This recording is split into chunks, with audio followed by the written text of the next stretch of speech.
Also new at 11, the Charleston Air Force Base is now in the record books. Today, airmen flew in a massive formation that had never been done before. Mandy Gaither and our photographer Scott Guerin rode along on this historic flight. Just 30 seconds apart. 17 of Charleston's C-17 speed off the runway, flying only 2,000 feet apart.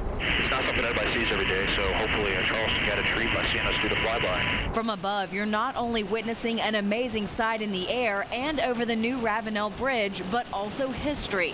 This is a world record. It's the largest C-17 formation flight ever. We feel pretty pumped about that. That's a great event that Charleston has accomplished. The previous record was 16 aircraft, and we beat it by 1. But the real mission here is to practice the skills these airmen use overseas every day. We've had aircraft that have been shot at, so it's really critical to train the air crew to be able to maneuver, to be able to hopefully outperform and get away from those missiles that are being shot at them.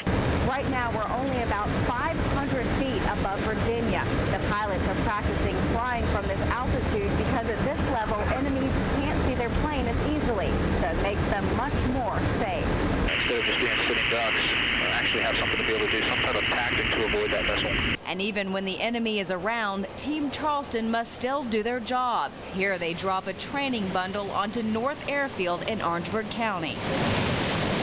It's a bumpy ride with the rear hatch open, but we watched as 900 pounds of pretend cargo fell. It only took a few moments for the parachutes to carry the cargo safely to the ground. Real missions can take these airmen to places they can't refuel, so at times they fill up in the air. So it's basically like a gas station in the sky. That's what's happening above the clouds to the plane flying in front of us, and just minutes later, it's our turn. Approaching tanker altitude, tankers in sight. You can hear the plane as it comes closer. Is everybody strapped in? Everybody needs to strap in right now. It has a maximum transfer fuel load of 200,000 pounds and a wingspan of 130 feet. Right now, it's hovering only 15 feet above our C-17. An unnerving feeling, but at the same time, we're in awe. It takes only a minute and a half to fill up with 1,000 gallons of gas. Appreciate y'all's support today. No problem. Missions accomplished as we flew back to North Charleston and touched on the ground. The day replayed in our heads, an unforgettable 7.5 hours for a reporter and photographer, but just another day at work for Team Charleston. Mandy Gaither, Live 5 News.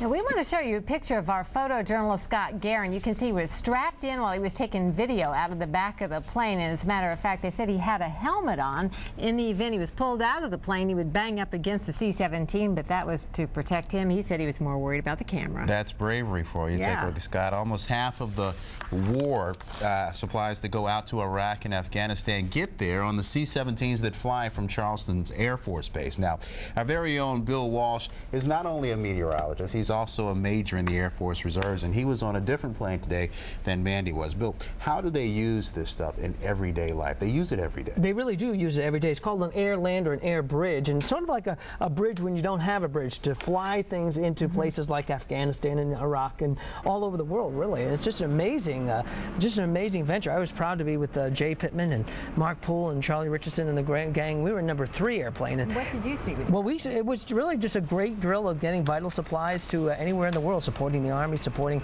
humanitarian airlift. Remember, we did the big humanitarian drops over Afghanistan on October 7th, right after the September 11th attack. So, I mean, this is really just showing, and it's a good drill, and really puts everybody together, not just the air crews, too. You got to remember, maintainers are taking care of the airplanes. We've got logistics and transportation. They carry everything from Humvees to people, right? Oh, and as we take a picture here of those flying over the new Arthur Ravenel Bridge, how big are these planes? Well, they're giant. They're 580,000 pounds. That's how much they weigh.